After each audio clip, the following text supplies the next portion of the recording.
जसमीत एक सरकारी कॉलेज में पढ़ती थी। उसके बाबूजी नरेंद्र एक कपड़ा मिल में नौकरी करते थे।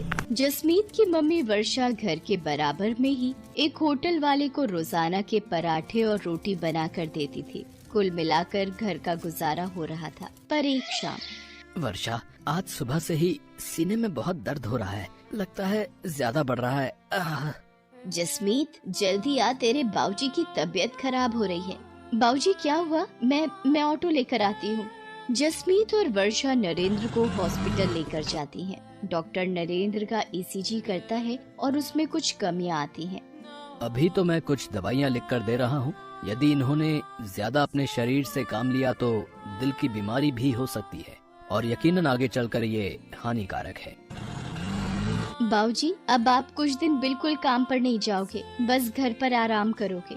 पर जसमीत बेटा, अगर मैं काम पर नहीं गया तो मुझे तनख्वाह काट कर मिलेगी और मिल के मालिक मेरी जगह किसी और को नौकरी दे देंगे।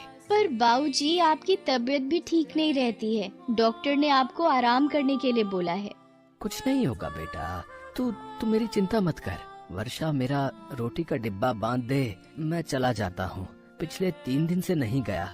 इतनी छुट्टियाँ लेना मेरे लिए सही नहीं होगा। नरेंद्र काम पर चला जाता है। पर आओ नरेंद्र, इससे मिलो। ये नया वर्कर तुम्हारी जगह काम करेगा। वो ऐसा है कि मुझे पता चला है कि तुम्हारी तबीयत ठीक नहीं रहती है, इसलिए डॉक्टर ने तुम्हें बेड रेस्ट बोला है। हमारी मिल को तो ऐसे वर्कर की जरूरत होती है जो चुस्त हो, मेहनती हो और अच्छा काम कर सके। तुम्हारी तबीयत को देखकर मुझे नहीं लगता कि तुम ज्यादा दिन मेहनत के साथ काम कर पाओगे और अचानक भगवान न करे तुम्हें कुछ हो जाता है तो बात हमारे ऊपर भी आ सकती है। तो इसलिए मैं तुम्हारा हिसाब कर रहा हूँ, तो तुम कहीं और काम ढूंढ लो। पर सर जी, एकदम से मेरा काम छूट जाएगा तो मेरे लिए बहुत मुश्किल हो जाएगी। ऐसा न कीजिए सर जी। नरेंद्र, मैं अपने बिजनेस के साथ कोई रिस्क नहीं लेना चाहता। मुझे माफ करो। बाकी ये तुम्हारे 8 दिन के इस महीने के पैसे जो तुमने काम किया था, लो। नरेंद्र निराश होकर घर आ जाता है। वर्षा और जसमीत भी नरेंद्र से सारी बात जानकर बहुत दुखी होती हैं। नरेंद्र अब निराश और परेशान रहने लगा था। इसी कारण उसकी तबीयत और खराब रहने लगी। नरेंद्र ने चिंता में पूरी तरह बिस्तर पकड़ लिया। ये सब क्या हो गया? भगवान, ये कैसा दुखों का पहाड़ टूट गया है हमारे घर पर।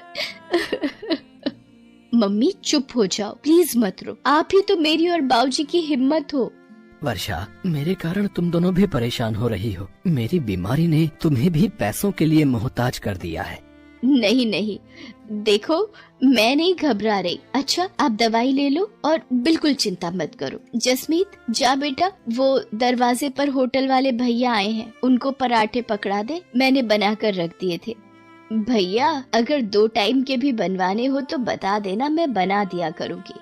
ठीक है बहन जी, मैं मालिक को बोल दूंगा। अभी तो सिर्फ दोपहर के लिए ही बोले हैं। मम्मी, आप घर का काम, पापा की देखभाल इतना थक जाते हो, फिर 2 टाइम की होटल की रोटी और पराठे कैसे बना पाओगे? मैं कॉलेज से कुछ दिन की छुट्टी ले लेती हूँ, आपको हेल्प हो जाएगी। मम्मी, नहीं जसमीत, तू पढ़ाई पर ध्यान दे। वैसे भी ये तेरा आखिरी साल है कॉलेज का, तू मेरी चिंता मत कर, मैं कर लूंगी। वर्षा दिन भर काम करके अब थक भी जाती थी। नरेंद्र की देखभाल, दवाइयाँ और घर का खर्चा सब उसी के सिर पर था। एक दोपहर जब जसमीत कॉलेज से घर आई, मम्मी ये देखो, हमारे शहर में पराठे प्रतियोगिता होने वाली है। सबसे अनोखा पराठा के नाम से जीतने वाले को 50,000 रुपए का इनाम दिया जाएगा। मम्मी, आप इस प्रतियोगिता में ट्राई करो ना, देखना आप ही जीतोगी। जसमीत, क्या बच्चों सी बातें कर रही है? मैं और प्रतियोगिता में भाग? नहीं बेटा।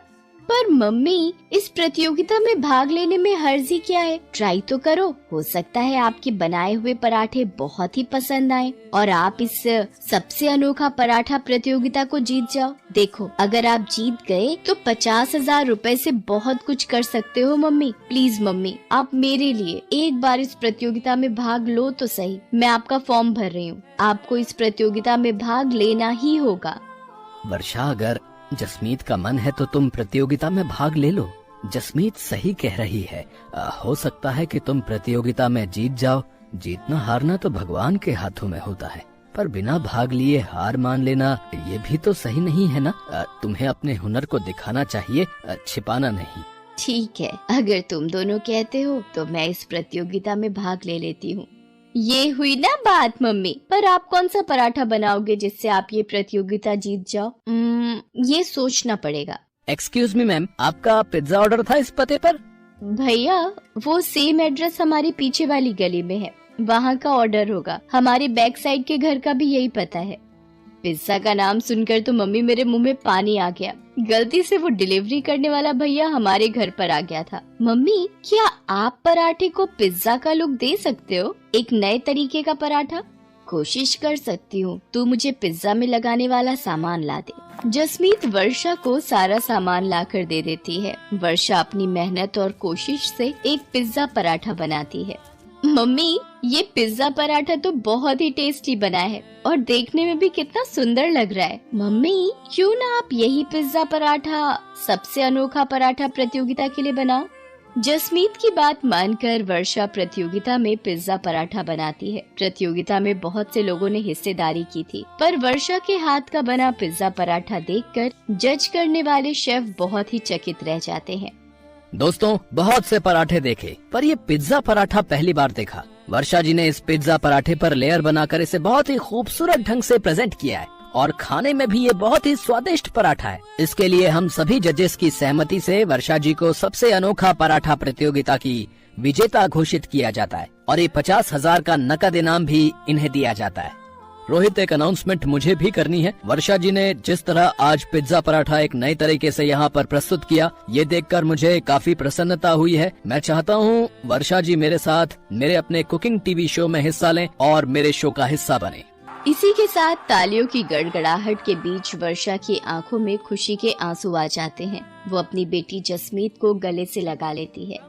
थैंक यू सर, आपने मुझे इस काबिल समझा। आप लोगों का बहुत बहुत शुक्रिया। ये सब मेरी बेटी जसमीत और मेरे पति नरेंद्र की वजह से ही संभव हुआ है। इन दोनों ने ही मुझे प्रोत्साहित किया और मैंने प्रतियोगिता में हिस्सा लिया। आपका लाख लाख शुक्रिया प्रभु, आपने मेरी जिंदगी को एक नया मोड़ दिया है। Love you mummy. मेहनत और लगन से व्यक्ति अपने जीवन में बहुत कुछ हासिल कर सकता है और यही वर्षा ने कर दिखाया। धीरे धीरे वर्षा के पिज्जा पराठे की प्रसिद्धि दूर दूर तक फैलने लगी। पिज्जा पराठा के नाम से वर्षा ने एक नया होटल खोल लिया। साथ ही साथ टीवी शो के द्वारा वर्षा के चेहरे को नई पहचान मिली। नरेंद्र भी ये सब देखकर बहुत खुश था।